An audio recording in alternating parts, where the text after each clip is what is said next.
അച്ഛാ good evening. Good evening പൗലോസ് അച്ഛാ. മാർ ഗ്രിഗോറിയസിനെ പറ്റിയുള്ള ചിന്തകളും ദർശനങ്ങളുമാണ് അച്ഛാ നമ്മൾ ഈ ഒരു ഇന്റർവ്യൂ സീരീസിലൂടെ മനസ്സിലാക്കുന്നതും പഠിക്കുന്നതും. പ്രത്യേകിച്ചും തിരുമേനിയുമായിട്ട് നേരിട്ട് തിരുമേനിയെ കണ്ടിട്ടുള്ളവരും കൂടെ പ്രവർത്തിക്കുവാൻ സാധിച്ചിട്ടുള്ളവരും അവരോടൊക്കെ തിരുമേനിയെ പറ്റി മനസ്സിലാക്കുവാനും ഒക്കെ ഉള്ള ഒരു അവസരം കൂടെയാണ് അച്ഛാ എല്ലാവർക്കും ഈ ഒരു പ്ലാറ്റ്ഫോമിലൂടെ ലഭിക്കുന്നത്. അച്ഛൻ ആദ്യമായിട്ട് എപ്പോഴാണ് തിരുമേനിയെ കാണുന്നതും പരിചയപ്പെടുന്നതും? അച്ഛാ, ആദ്യമേ അച്ഛന്റെ ഈ ഉദ്യമത്തിന് എല്ലാ മംഗളങ്ങളും അർപ്പിക്കുന്നു. കാലം ചെയ്ത പിതാക്കന്മാരെ, മൺമറഞ്ഞ പിതാക്കന്മാരെ ഓർമ്മയിൽ നിന്നും മാറ്റി കളയുന്ന പദ്ധതിയേക്കാൾ ഓർമ്മയിൽ പുഷ്ടിപ്പെടുത്തിച്ചെടുക്കുവാൻ അച്ഛനെ പോലുള്ളവർ ചെയ്യുന്നതായ ഈ ഉദ്യമത്തിന് എത്ര ശ്ലാഘിച്ചാലും മതിയാകുകയില്ല. പ്രത്യേകിച്ച് പൗലോസ് മാർ ഗ്രിഗോറിയോസ് തിരുമേനിയൊക്കെ അച്ഛൻ വളരെ ചുരുക്കമായിട്ടായിരുന്നു ചിലപ്പോൾ അച്ഛനും കണ്ടിട്ട് കണ്ടാവുകയുള്ളൂ. അദ്ദേഹത്തെ പോലുള്ള ആളുകളെ കുറിച്ച് പുസ്തകങ്ങളിൽ കൂടിയാണ് അധികവും ഇന്നത്തെ തലമുറയ്ക്ക് നിങ്ങൾ കേൾക്കുവാനും മനസ്സിലാക്കുവാനും സാധിക്കുകയുള്ളൂ. അദ്ദേഹത്തെ കുറിച്ച് എത്ര പറഞ്ഞാലും അത് തീരുന്ന വിഷയവുമല്ല. അദ്ദേഹത്തിന്റെ കണ്ട കാലം മുതൽ അദ്ദേഹത്തോടുള്ളതായ ഒരു വീര്യാരാധന എന്ന് തന്നെ വേണമെങ്കിൽ പറയുന്നതിൽ തെറ്റില്ല. വൈദിക സെമിനാരിയിലെ വിദ്യാഭ്യാസ കാലത്താണ് പൗലോസ് മാർ ഗ്രിഗോറിയോസ് തിരുമേനിയെ നേരിട്ട് കാണുവാനായിട്ട് സാധിച്ചിട്ടുള്ളത്. ഞങ്ങളുടെ കാലഘട്ടത്തിൽ തിരുമേനിന്റെ ക്ലാസ്സുകൾ വളരെ ചുരുക്കമായിട്ട് ഞങ്ങൾക്ക് കിട്ടിയിട്ടുള്ളൂ. കാരണം തിരുമേനി അഖില ലോക പ്രശസ്തനായി അതിൽ കൂടുതൽ വ്യാപരിച്ച് നടന്ന ഒരു കാലഘട്ടമാണ്. അതിൽ ഏതാണ്ട് ഉന്നത ശ്രേണി നിൽക്കുന്ന കാലഘട്ടത്തിലാണ് ഞങ്ങൾ സെമിനാരിൽ പഠിക്കുന്നത്. അപ്പോൾ തിരുമേനിയുടെ അവിടുത്തെ സാന്നിധ്യം അതിനു മുമ്പുണ്ടായിരുന്ന ബാച്ചുകൾക്ക് കിട്ടിയതുപോലുള്ളതും ഞങ്ങൾക്ക് കിട്ടിയിട്ടില്ല എന്നുള്ളൊരു വസ്തുതയാണ്. എന്നിരുന്നാലും തിരുമേനിയുടെ ഓരോ ക്ലാസ്സിലും ഇന്നും പച്ച പിടിച്ച് ഞങ്ങളുടെ എല്ലാം മനസ്സിൽ നിൽക്കുന്നുണ്ട്. തിരുമേനി യുഗാന്ത്യത്തെ കുറിച്ച് പറഞ്ഞ ഒരു കാരണം മാത്രം ഞാൻ ഓർക്കുക. യുഗാന്ത്യം ഒരു ഉറുമ്പ് ഒരു ലൈനിൽ കയറി നിന്നാൽ അതിന്റെ അറ്റം കാണുവാനായിട്ട് സാധിക്കുകയില്ല. എന്നാൽ നമുക്ക് അതിന്റെ അറ്റം കാണുവാൻ പറ്റും. ഇതാണ് ദൈവത്തിന് യുഗാന്ത്യത്തെ കുറിച്ച് ഉള്ള കൺസെപ്റ്റ് എന്ന രീതിയിൽ തിരുമേനി പറഞ്ഞ. അതിലെ ഒത്തിരി നറേഷൻസ് വേറെയുണ്ട്. ഞാൻ പെട്ടെന്ന് ആ ഒരു കാര്യം മാത്രം എന്റെ മനസ്സിലേക്ക് കടന്നു വന്നു. തിരുമേനിന്റെ ക്ലാസ്സിൽ നിന്ന് പെട്ടെന്ന് എന്റെ മനസ്സിൽ കടന്നു വന്ന ഒരു വാചകം ഞാൻ പറഞ്ഞു എന്ന് മാത്രമേ ഉള്ളൂ. ഒരു ലൈനിന്റെ അറ്റം കാണുവാൻ ഒരു ഉറുമ്പിനെ അതിന്റെ ആരംഭ സ്ഥലത്ത് നിന്ന് കാണാൻ സാധിക്കില്ല, പക്ഷെ നമുക്ക് കാണാൻ പറ്റും.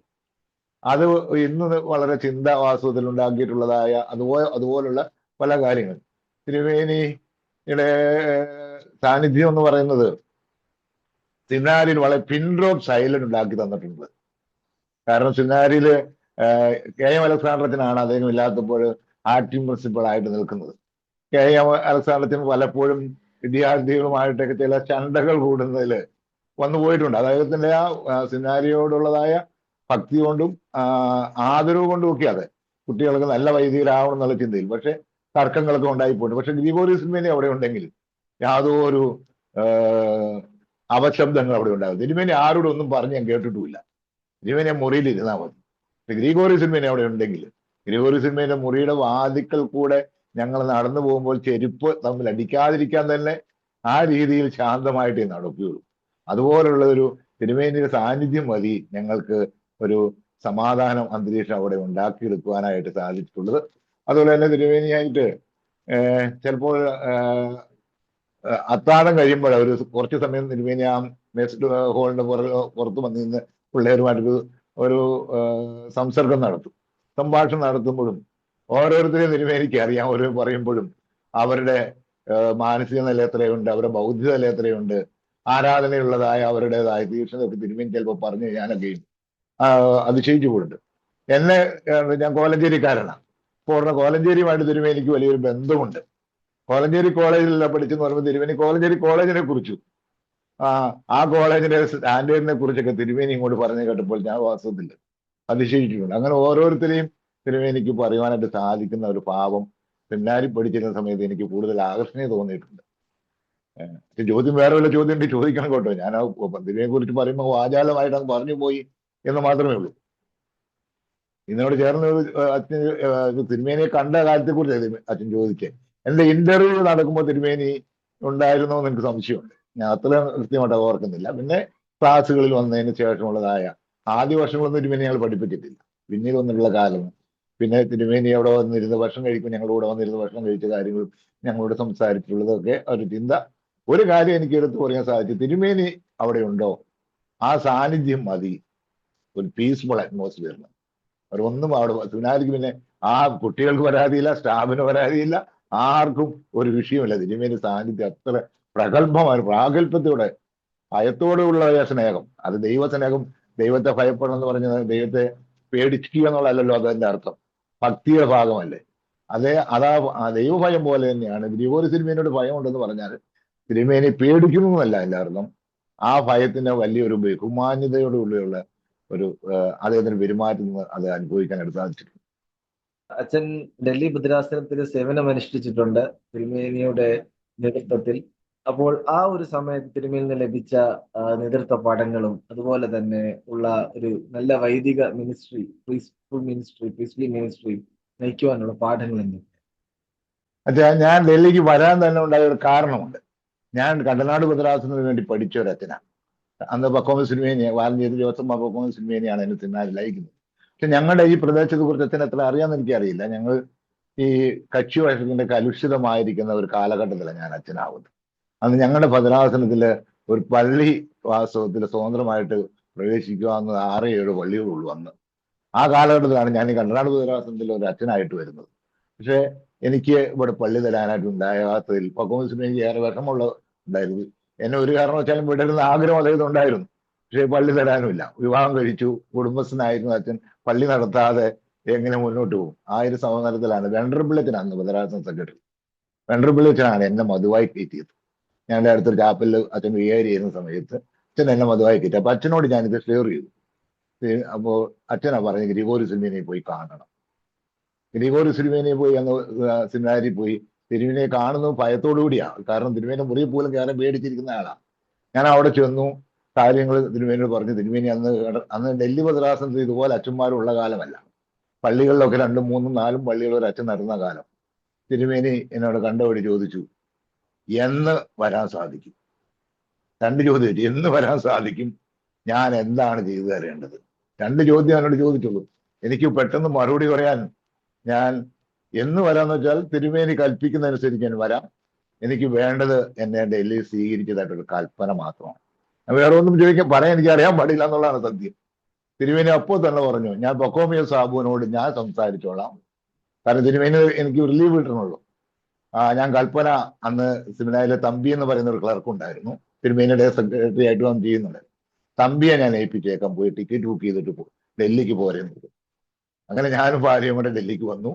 ഓർത്തഡോക്സ് സെന്ററിൽ ആദ്യമായിട്ട് ഒരു ഫാമിലി താമസിച്ചത് ഞാനും ഭാര്യയും കൂടിയാണ്. അവിടെ വന്ന് താമസിച്ച് എല്ലാ ദിവസവും രാവിലെ ബ്രേക്ക്ഫാസ്റ്റിന് വരും. അന്നേരമാണ് തിരുമേനിയെ കണ്ടുമുട്ടുന്നത്. ചാപ്പിൽ പ്രാർത്ഥന കഴിഞ്ഞാൽ പിന്നെ കണ്ടുമുട്ടുന്നത്. ചാപ്പിൽ കഴിയുമ്പോൾ സംസാരിക്കാറില്ലല്ലോ. ഈ ബ്രേക്ക്ഫാസ്റ്റിന് വന്നിരിക്കുമ്പോൾ തിരുമേനിയുടേതായ ഒരു ബൈബിൾ ക്ലാസ് ഉണ്ടാകാറുണ്ട്. ഒരു ചുരുങ്ങിയ രീതിയിലുള്ള ബൈബിൾ ക്ലാസ് അവിടെ വെച്ചിരുന്നു. അത് കഴിഞ്ഞിട്ട് അവിടെ ഞങ്ങളൊക്കെ ഭക്ഷണം കഴിക്കുന്ന ഭയങ്കര ഭയഭക്തരോടെ ഇരിക്കുന്നുള്ളൂ. ആ ഭക്ഷണം കഴിക്കുമ്പോൾ എന്തെങ്കിലും കുശലങ്ങൾ പറയും. അത് കഴിഞ്ഞ് തിരുമേനിയുടെ ലോകത്തിലേക്ക് പോകും. ഒരു 8 ദിവസം കഴിഞ്ഞപ്പോഴാണ് തിരുമേനി, എനിക്കൊരു കൽപ്പനയുണ്ട്, ഞാൻ അച്ഛനെ ലക്നൌവിലേക്ക് അയക്കുന്നു. ലക്നൌ എവിടെയാണെന്ന് പോലും എനിക്കറിയാൻ പാടില്ല. ആ സമയത്താണ് അങ്ങനെ കൽപ്പന തന്നു. ഓഫീസിൽ നിന്ന് കൽപ്പന വാങ്ങിക്കാൻ പോയി. ലക്നൌവിൽ പോയി 1 വർഷക്കാലം ലക്നൌവിൽ ഇരുന്നുള്ളൂ. ആ സമയത്ത് തിരുമേനി അവിടെ നിന്ന് വിസിറ്റ് ചെയ്യാനായിട്ട് വന്നു. ആ ലക്നൌ വിസിറ്റ് ചെയ്യാൻ വന്നു. ലക്നൌ സ്വന്തമായിട്ട് പള്ളിയില്ല, ഒരു CNA ചർച്ചിൽ നടത്തുന്നതാണ്. അവിടെ നിന്ന് അലഹബാദ് പള്ളി, റായ്ബറേലിയിലും ഞാൻ ശുശ്രൂഷ നടത്തുന്നുണ്ട്. അവിടെ നിന്ന് അലഹബാദിലും പോയി. തിരിച്ചു പോകാൻ നേരത്ത് എന്നെ സംബന്ധിച്ചിടത്തോളം ഞാൻ ലക്നൌ ഇടവകയിൽ ഒന്നും ചെയ്യാൻ സാധിക്കാത്തൊരു സങ്കടത്തിൽ നിൽക്കുന്ന ഒരാളാണ്. ആദ്യത്തെ ഇടവകയാണ്. ഇപ്പൊ തിരുവേനിയുടെ അടുത്ത് ഇടവകയെന്ന് മാറിയാൽ കൊള്ളാമെന്നൊരു ആഗ്രഹമുണ്ട്. കാരണം എനിക്ക് അത്രയും യോജിച്ചു പോകാൻ ഭാഷാപരമായ വിഷയമുണ്ട്, ചില സങ്കടങ്ങളുള്ളതുകൊണ്ട് തിരുവേനിയോട് പറഞ്ഞിട്ട് പോകും. തിരുവനന്തപുരം പറഞ്ഞില്ല. ഞാൻ അത് കഴിഞ്ഞ് നാട്ടിലേക്ക് പോകുന്നു. നാട്ടിൽ വന്ന് തിരിച്ചു ചെല്ലുന്ന മുമ്പ് പിന്നെ തിരുമേനി അവിടെ നിന്ന് ഗോളിയാർ ഇടവയിലേക്ക് ട്രാൻസ്ഫർ ചെയ്തു. ഗോളിയാർ, ഝാൻസി, ആഗ്ര, ഈ 3. പിന്നെ റായ്ബറേലിയില്ല, മറ്റേ ഭരത്പൂർ എന്ന് പറഞ്ഞ ഒരു ചെറിയ കോൺഗ്രിഗേഷൻ. ഇതാണ് നടത്തിക്കൊണ്ടിരുന്നത്. അവിടെയും ഒരു പ്രാവശ്യം തിരുമേനി വന്നു. ഗോളിയാറിൽ വന്നു. ഗോളിയാറിൽ ഒരു സ്കൂള് ഞാനായിട്ട് ആരംഭിച്ചു. ആ സ്കൂൾ ഇന്ന് 2 സ്കൂളായിട്ട് വികസിച്ചങ്ങനെ അറിയാമല്ല കാര്യം പറ്റി. ഞാൻ ആരംഭിച്ച സ്കൂളാണ്. അവിടെ പള്ളിയുടെ ചെറുതായ ഒരു പള്ളിക്കെട്ടും ഉണ്ടായിരുന്നു. അവിടെ വെച്ച് നടത്തി. ഒരു നഴ്സറി സ്കൂൾ പോലെ തുടങ്ങി 5-6 കുട്ടികളെ ആകെ കിട്ടി. അവിടെ ഒരു സൈക്കിളാണ് ആദ്യം എനിക്കുണ്ടായിരുന്നത്. ആ സൈക്കിളിൽ ഞാൻ ഈ കുട്ടികളെ മുമ്പിലും പുറകിലൊക്കെ ഇരുത്തി സ്കൂളിൽ കൊണ്ടുവന്നു. ആ ഇടയ്ക്ക് തിരുമേനി അവിടെ വിസിറ്റ് ചെയ്തു. തിരുമേനിക്ക് വളരെ പീസ്ഫുൾ ഒരു അറ്റ്മോസ്ഫിയർ അവിടെ തോന്നി, വളരെ സന്തോഷം തോന്നി. തിരുമേനി പോകുന്ന വഴിക്ക് പറഞ്ഞു, തിരുമേനി അന്ന് ഫ്ലൈറ്റിനാണ് വന്നത്, തിരിച്ചു പോയി എയർപോർട്ടിൽ വിട്ട് വന്നത്, ഞാൻ കാർ കൊണ്ട് ഞാനൊരു ദിവസം കൂടെ വന്നോളാം ഡൽഹിയിൽ നിന്ന് വരാന്നൊക്കെ പറഞ്ഞുള്ള സന്തോഷത്തോടെയൊക്കെ പോയി. അത് കഴിഞ്ഞപ്പോൾ തിരുമേനി അടുത്ത ട്രാൻസ് ഞാൻ 3 വർഷം തികയുന്നതിന് മുമ്പ് എനിക്ക് ഷാർജയിലേക്ക് തിരുമേനി പോസ്റ്റ് ചെയ്തു. ഞാൻ അതിശയിക്കുകയോ അത് സത്യം പറയാം. തിരുമേനി എന്റെ ആ പ്രവർത്തനത്തിൽ തിരുമേനി ആകർഷനായി എന്നുള്ളത്. ഞാൻ ആ ഇടവ നയിക്കുന്നതിൽ തിരുമേനി സന്തുഷ്ടനായിരുന്നു. അത് പിന്നീട് എനിക്ക് മനസ്സിലാക്കാൻ സാധിച്ചു. തിരുമേനി പനക്കാമറ്റ അച്ഛനോട്, അന്ന് ജോർജ് സക്കറിയ പനക്കാമറ്റ അച്ഛൻ, ആ സെക്രട്ടറി അച്ഛൻ്റെ ഇടയ്ക്ക് പറഞ്ഞു, കുര്യാക്കോസത്തിന് ആ ഇടവ ഭംഗിയായിട്ട് നടത്തുന്നുണ്ട്, അതുകൊണ്ട് കുര്യാക്കോസത്തിന് അടുത്ത് ഷാർജയിലേക്ക് പോസ്റ്റ് ചെയ്യാൻ പോകുന്നു. അങ്ങനെ സെക്രട്ടറിയും പറഞ്ഞാണ് ഞാൻ അറിയുന്നത് എന്നെ ഇങ്ങനെ പോസ്റ്റ് ചെയ്യുന്നുള്ളവരും. ഷാർജയിലേക്ക് പോസ്റ്റ് ചെയ്തു. 89 ഞാൻ 85 അച്ഛനാവുന്നു. 89 പോസ്റ്റ് ചെയ്തു. അവിടെ വിസ കിട്ടാനൊക്കെ താമസിച്ചുകൊണ്ട് തിരിച്ച് ഞാൻ നാട്ടിലൊന്ന് കുറെ നാൾ നിന്നു. ഇപ്പൊ തിരുമേനി തിരിച്ച് വീണ്ടും വിളിച്ചു തന്നെ, ഡൽഹിക്ക് വിളിച്ചു. ഇവിടെ വന്നിരുന്നിട്ട് ചില പള്ളികളിലൊക്കെ ഞായറാഴ്ചകളിൽ പോയി വരുന്നു. അവിടെ അച്ഛൻ വിസ കിട്ടുന്നവരവിടെ താമസിക്കുന്നു പറഞ്ഞു. ആ സമയത്തും തിരുമേനിയുമായിട്ട് സംസർഗം പുലർത്താനും വളരെ വിരളമായിട്ട് കടന്നു ചെല്ലത്തുള്ളൂ. കാരണം തിരുമേനിയുടെ മുറിയിൽ ചെന്ന ഒരു കുശലം പറയാനായിട്ട് കിടന്നെല്ലാം പേടിയാ, ആർക്കും അങ്ങനെ കയറി ചെല്ലുകയില്ല. പക്ഷെ തിരുമേനിയായിട്ട് എന്നാൽ നമ്മൾ സങ്കടം പറയുന്നതിന് ഒത്തിരി സമയം തരും, അത് കേൾക്കുകയും ചെയ്യും. അങ്ങനെ ഒരു ഇതുണ്ട്. എനിക്കൊരു സാമ്പത്തികമായിട്ട് ഇത്തിരി ബുദ്ധിമുട്ട് ആ സമയത്ത് ഉണ്ടായപ്പോഴും ഞാനത് പറയാനായിട്ട് കടന്നു ചെന്നപ്പോൾ തിരുമേനി എന്നെ സഹായിച്ചിട്ടുണ്ട്.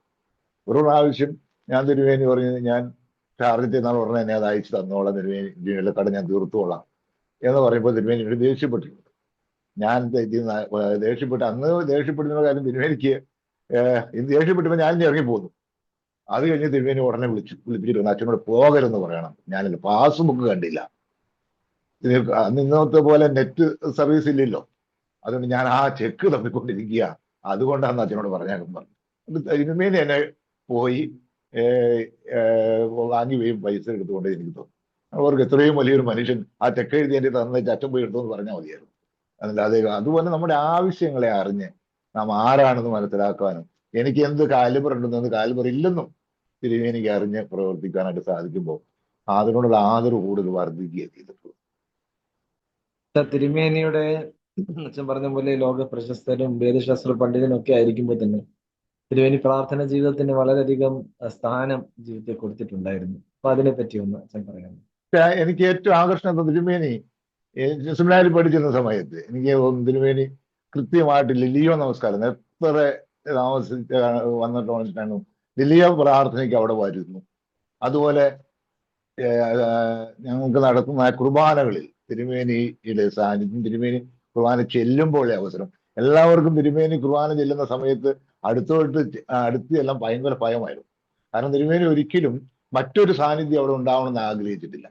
അതായത് എനിക്ക് പലപ്പോഴും ഞങ്ങളോട് തിരുമേനി പറഞ്ഞത്, ഗീവർസിദ്ധിയും കാതോലിക്ക ബാവ അദ്ദേഹത്തെ വളരെയേറെ ആദരവോടുകൂടി ഈ ഗ്രിഗോറിയസിദ്ധിനെ കാണുന്ന ആളായിരുന്നു. ആ ഗീവർസിദ്ധിയും കാതോലിക്ക ബാവ കുർബാന ചെല്ലുമ്പോൾ മാലാഖ ഇറങ്ങി വരുന്നു, പരിശുദ്ധാത്മാവ് ഇറങ്ങുന്നതൊക്കെ കാണുന്നു എന്ന് ഗീവർസിദ്ധി ബാവ പറഞ്ഞിട്ടുള്ളതായത് അത് ഈ തിരുമേനിയെ കണ്ടമാനം സ്വാധീനിച്ചിട്ടുണ്ട്. അതുകൊണ്ട് തിരുമേനി എപ്പോഴും ആ ഒരു സാന്നിധ്യം അനുഭവിച്ചുകൊണ്ടിരിക്കുന്നതാണ് ഞാൻ കുർബാന ചെല്ലുമ്പോൾ എന്ന് പറയും.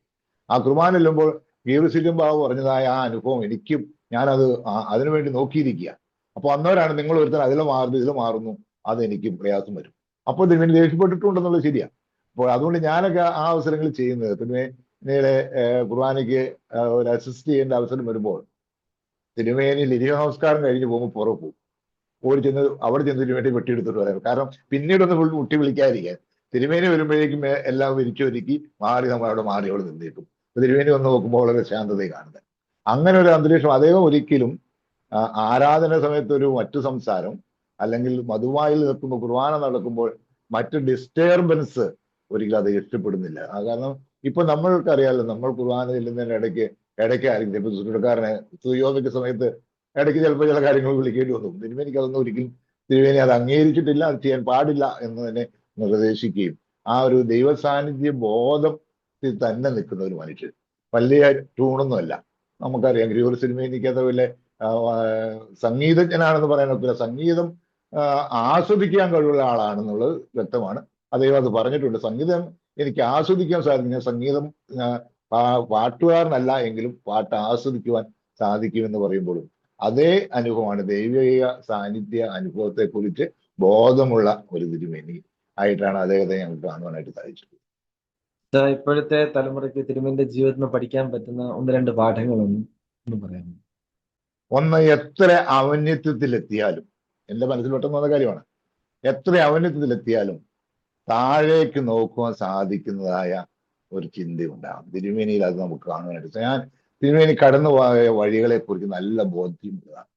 തിരുമേനി ജീവചരിത്രം ആദ്യ ഭാഗങ്ങളൊക്കെ വായിക്കുമ്പോഴൊക്കെയും അദ്ദേഹത്തിന്റെ മാതാവിനുണ്ടായിരുന്നതായ അസുഖത്തെ കുറിച്ച് അദ്ദേഹം പറയുന്നു.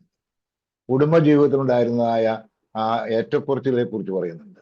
ഈ ലോകം മുഴുവൻ തന്നെയും കീഴടക്കാതക്കവണ്ണമുള്ളതായ ഭൗതിക ലോകത്തിലെ ഏറ്റവും വലിയ മനുഷ്യൻ, ഏറ്റവും ഉന്നത സ്ഥാനങ്ങളിൽ എവിടെ വരെ എത്താമോ അവിടെ വരെ എത്താൻ സാധ്യതകളുണ്ടായിരുന്നു, എത്തിയിട്ടുള്ളതുമായ മനുഷ്യൻ തന്റെ ചെറുപ്പകാലത്തിലെ വേദനകളെക്കുറിച്ചും കുറവുകളെക്കുറിച്ചും മാതാവിന്റെ രോഗത്തെക്കുറിച്ചൊക്കെയും സംസാരിക്കുമ്പോഴും ആ എളിമ ഏറെ ഉണ്ടെന്ന് നമുക്ക് കാണിക്കും. ഇപ്പോൾ ഇന്നത്തെ തലമുറ വാസ്തവത്തില് തിരുമേനിയെ പോലെ തിരുമേനെ കണ്ടുപിടിക്കേണ്ട കാര്യം, എന്തെങ്കിലും സ്ഥാനത്ത് എത്തിയാൽ അത് എല്ലാം എന്റെ മഹിമ കൊണ്ട് എന്ന് ചിന്തിക്കുന്നിടത്ത് എന്റെ മഹിമ കൊണ്ടാണെന്ന് ഒരിക്കലും ഗ്രിഗോറിയോസ് തിരുമേനി പറയുന്ന ആളല്ല. എന്നാൽ അദ്ദേഹത്തിന്റെ ബുദ്ധി എത്രയോ വലുതാ. ഇന്നത്തെ ലോകത്തിന്, എനിക്ക് പലപ്പോഴും സഭയ്ക്കാണെങ്കിലും ഈ സമൂഹത്തിനാണെങ്കിലും ഗ്രിഗോറിയോസ് തിരുമേനിയെ വേണ്ടവണ്ണം മനസ്സിലാക്കിയെന്ന് ഇപ്പോഴും ഞാൻ വിചാരിക്കുന്നില്ല. അദ്ദേഹം കാണിച്ചു തന്നായ ആ ഒരു കാര്യം, അതുപോലെ സഹായങ്ങൾ കൊടുക്കേണ്ടവിടത്ത് കൊടുക്കുന്ന സഹായം, ലളിത ഹൃദയനായി നിൽക്കുവാൻ അതിന് സാധിക്കും. എപ്പോഴും കുഞ്ഞു കുട്ടികളോട് എന്ത് വാത്സല്യമായിരുന്നു. ഞാൻ ഓർക്കുന്നില്ല, തിരുമേനിയുടെ അടുത്ത് എത്ര കോപീഷനായിരിക്കുന്ന സമയമാണെങ്കിലും ഒരു കുഞ്ഞിനെ കൊണ്ട് കടന്ന് ചെല്ലാമോ, അദ്ദേഹത്തിന്റെ കോപമെല്ലാം. എനിക്ക് ഷാർജയിൽ വെച്ച് ഇരട്ടപ്പിള്ളേരുണ്ടായി. എൻ്റെ ഇരട്ടപ്പിള്ളേർ ഞാൻ നാട്ടിൽ വന്നു കുഞ്ഞുങ്ങളെ ഉണ്ട്. ഇപ്പൊ സെമിനാരിയില് ഞാൻ ചെല്ലുമ്പോൾ തിരുമേനി എന്തോ കാര്യത്തിൽ ആകെ കോപീഷനായിട്ട് ഇരിക്കുകയാണെന്ന് അവിടെ ഇരുന്ന് സ്റ്റാഫ് എല്ലാം പറയും, അച്ഛാ കയറി ചെല്ലണ്ട, ചെന്നാൽ അച്ഛന് നല്ലോണം കിട്ടും എന്നൊക്കെ പറഞ്ഞു. ഞാൻ പറയും ആയിക്കോട്ടെ, എനിക്ക് ഇപ്പൊ എന്റെ പിള്ളേരെ തിരുമേനിയെ കാണിക്കണം, അത്രേ ആഗ്രഹമുള്ളൂ. ഞാൻ ആദ്യം എന്റെ കുഞ്ഞുങ്ങളെ മുന്നിൽ നിർത്തി. കുഞ്ഞുങ്ങളെ കൂടെ നമുക്ക് തിരുമേനിയുടെ ഭാവം എല്ലാം മാറി. വളരെ സന്തോഷത്തോടെ അവരെ രണ്ട് ഇരട്ടപ്പിള്ളേരാണല്ലോ, രണ്ടുപേരും പിടിച്ച് മടിയിലിരുത്തി വളരെയേറെ ഞാൻ ഉദ്ദേശിച്ച കൂടുതൽ സമയം അവിടെ കുശലം പറഞ്ഞു പോരാൻ പറ്റി. ഞാൻ കാണുന്ന തിരുമേനി ആ കുഞ്ഞുങ്ങളോട് കാണിക്കുന്ന സ്നേഹം എന്ന് പറയുന്നത് നിഷ്കളങ്ക മനസ്സുള്ളവർക്ക് അത് സാധിക്കുകയുള്ളൂ.